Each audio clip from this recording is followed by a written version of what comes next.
Hi, we're at Chapter 6, reminding you that I'm Roger Wernett, Executive Director of the Gathering of Men, and we are looking at my takes on the book, If You Can Keep It.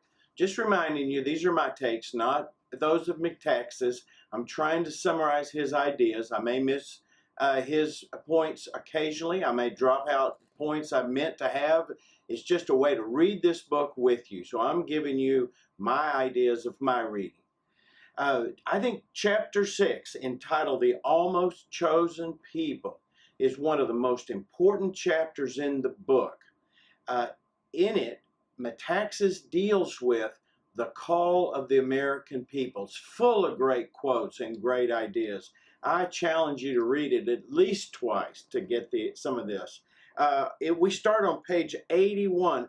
Alexis de Tocqueville, as we've learned how to pronounce it, says, "The position of the Americans is therefore quite exceptional, and it may be believed that no democratic people will ever be placed in a similar one," meaning a similar position. That we are, as Abraham Lincoln called us, the almost chosen people, called for a purpose by our Creator. And in fulfilling these purposes, we actually fulfill who we are as Americans. G.K. Chesterton, say that 3 times very fast, on page 184 says, "America is the only nation that is founded on a creed." Remember, way back at the first of this book, we talked about the idea that America founded on an idea of liberty, a creed of the Declaration of Independence and the Constitution. And we are called to be a unique people in the world.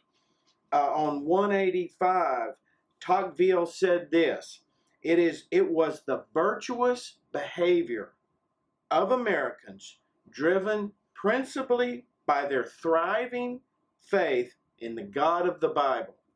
It was this far more than anything else. And listen to this. Without that, we would be like a body with everything but the heart. Boy, if we're failing in anything in America today, we are failing to realize that the heartbeat of America is founded on faith in the God who loved us, who came to earth as Jesus Christ and lived with us, who now lives within every person who calls on Jesus Christ. That is our heartbeat. It's not just to be tolerant. It is to live out this faith in American exceptionalism. John Winthrop on 187 coined the phrase shining city on the hill, which he actually didn't coin the phrase. It comes from the Gospel of Matthew. But he said this, "The eyes of all people are upon us, so that if we deal falsely with our God in this work we have undertaken, and so cause him to withdraw his present help from us, we shall be made a story and a byword throughout the world." And he said that sometime in the 1600s, that we dare not turn our back on the faith in the God, Jesus Christ, the Holy Spirit, that God. We dare not forget. He then, Metaxas, begins to tell us, what does living out a love for others mean? That the Americans are called to live in the service of others. That's page 188. That we are called to love each other. And he asked the question, Metaxas goes, how does living for others play out? It says, we welcome others. We welcome others to our shores. He quoted the Statue of Liberty, which I'm saving to the end of this film. We reach out, we stretch out to people. He says this, the idea of welcoming doesn't necessarily mean that we can accommodate whoever would like to come, but that it means we we very much want to accommodate them, and that we will accommodate them as far as conceivably possible. I know there's so many arguments going on about immigration right now, but the very heart of America is that we would provide a way, a legal way, for folks to come to our country, not only to live in America, listen to this, to be Americans. Isn't that something? So we welcome others. We show that we care. We show that we care by reaching out across the world to furnish missionaries, to furnish medical help. How about this? We reach into our own country and furnish missionaries and medical help and assistance. And let me say this, we don't just do it with your money. It's one thing for me to say we should reach out with others. I want to do it with your money, with government's money. We as Americans need to learn to reach out with our money, with our funds, with our hard-earned dollars, and give them personally. That is loving America, inside and outside our country. We fight for democracy. How many times have we fought for democracy? We fought in Vietnam for democracy. We fight across the world for democracy. And finally, a way we show our love is we export our ideas of democracy. And we will teach any government anytime about the ideas of democracy. In some cases, it hasn't worked great, but we are committed as a country to doing that. Abraham Lincoln on page 211. I'm skipping over some stuff. I want to read this quote and then I want to go back.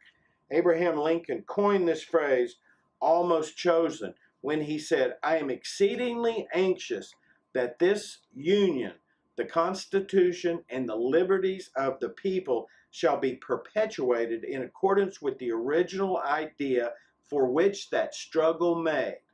And I shall be most happy indeed if I shall be a humble instrument in the hands of the Almighty and of this his almost chosen people for perpetuating the object of the great struggle.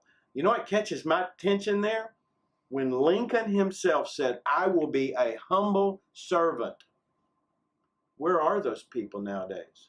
Where are those people who are willing to not be interviewed? Who are willing to fight for democracy?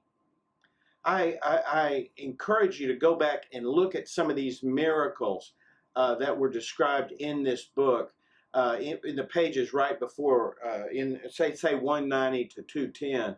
He talks about two miracles. One is the miracle of Squanto. Now Squanto, I envision, was this little Indian guy that came out and told the pilgrims that if they planted a fish in the ground under their crops, it'd fertilize it. And as kids, we colored pictures of Squanto. Well, by a series of miracles, Squanto was an English-speaking Indian who was able to help the pilgrims get established in our country. Read that story. Read the story. The second miracle he highlights is the story of the American Constitution and how a man, Ben Franklin, who at best had a failing understanding of God, weak understanding of God, actually by miracle called the men in the U.S. Constitutional Convention to prayer every day. And those men, because of Ben Franklin, were called on to pray for that Constitution. Let me read on 2:17 and then go back. So if we turn away from our calling, whether intentionally or merely by forgetting what that calling is, we commit suicide. And if we turn away from the moral law, we forfeit the blessings of God. Page 217 at the top. Go read that quote. And I want to read, just to close today, I want to read this quote that ought to just raise our hackles and just touch us when we read this closing poem that is given on the Statue of Liberty. Keep ancient lands Your storied pomp, cries she, with silent lips. Give me your tired, your poor, your huddled masses yearning to be free. These, the wretched refuse of your teeming shore. Send these, the homeless, tempest-tossed, to me. I lift my lamp beside the golden door. Let us, in this day and age, realize that calling to not only people outside our shores, but to each other and to those in our country. Thanks.